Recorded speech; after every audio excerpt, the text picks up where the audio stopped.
Have you seen a sailboat in action? It moves in the direction of the wind. Although the wind is not visible to your eyes, it still takes the boat forward. But what if the wind is against the boat? Then you have to adjust the sails to still move forward. Our emotions are also like the wind. They are invisible, but they still determine the direction of our thoughts and actions. I am Dr Ravichandra S Karkal. I am an associate professor of psychiatry.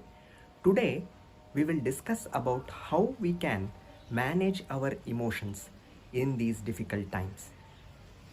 Let's see an example of a man who is overwhelmed with the emotion of fear after he develops a fever and sore throat. He suspects that he has coronavirus disease, but because of his fear, he is not calling his doctor at all because the thought of just making a phone call scares him. He is also brooding inside his mind about thoughts such as how he will be dragged from his home if someone gets to know that he has a fever. As you can see, the emotion of fear is making this man to think and act in very unhelpful ways. So friends, don't you think we should be in charge of the sailboat of our life? Although we cannot control the wind sometimes, but we can still adjust the sails of our lifeboat so that we move in a healthy direction.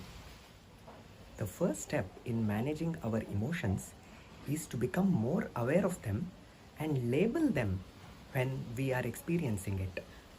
For example, you can tell yourself, I am experiencing the emotion of sadness, or happiness, or fear, or anxiety, or jealousy, or anger, or disgust, or calmness and peace. The next step is to accept whatever emotion you are going through. Be very compassionate when you identify an emotion. Don't judge or criticize yourself just because you are going through a certain emotion. Also, don't struggle too much to get out of an emotion. Some distressing emotions can be like quicksand. The more you struggle to get out, the more deeper you get into it. Emotions serve a very important function. As smoke can lead you to the origin of the fire, an emotion can lead you to what is actually bothering you. Take for example the instance that we discussed earlier. The man is becoming fearful because his mind is telling him that he should probably call up his doctor and get rid of his fears of contracting this disease. So a healthy way to handle the emotion would have been for the man to first identify that he is becoming fearful, and he should have found out the source of the fear, that is his concern about his health, and he should have made that phone call. You can also manage some distressing emotions by using your 5 senses, that is your vision, your auditory sense, your smell sense, your taste sense, and your touch sense. For example, you can look at some beautiful scenery from your room, or you can listen to some soothing music, or you can keep some scented candles in your room and enjoy the aroma. You can cook a healthy meal and enjoy the flavors, or you can hug a pet to feel relaxed.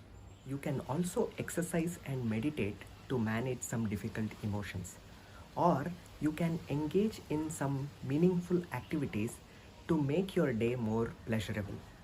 Friends, because of this pandemic and lockdown, we are going through an emotional roller coaster.